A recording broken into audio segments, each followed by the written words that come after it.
بسم اللہ الرحمن الرحیم۔ آپ علیہ السلام کس بات پر ناراض ہوئے؟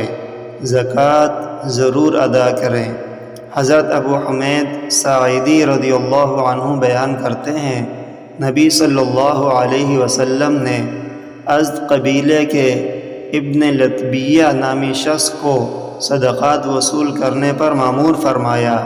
جب وہ واپس آیا تو اس نے کہا، یہ مال تمہارے لیے ہے اور یہ مجھے ہدیہ یعنی تحفہ دیا گیا ہے۔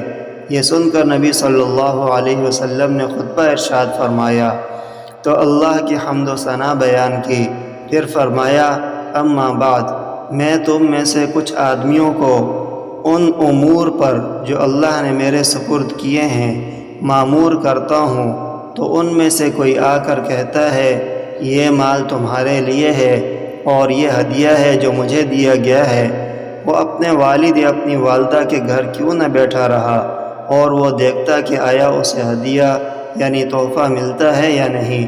اس ذات کی قسم جس کے ہاتھ میں میری جان ہے، تم میں سے جو شخص اس مال صدقات میں سے جو کچھ لے گا وہ روز قیامت اسے اپنی گردن پر اٹھائے ہوئے آئے گا۔ اگر وہ اونٹ ہوا تو وہ آواز کر رہا ہوگا، اگر گائے ہوئی تو وہ آواز کر رہی ہوگی، اور اگر وہ بکری ہوئی تو وہ ممیا رہی ہوگی۔ پھر آپ نے اپنے ہاتھ بلند کیے حتیٰ کہ ہم نے آپ کی بغلوں کی سفیدی دیکھی۔ پھر آپ نے فرمایا، اے اللہ، کیا میں نے پہنچا دیا؟ اے اللہ، کیا میں نے پہنچا دیا؟ متفق علیہ۔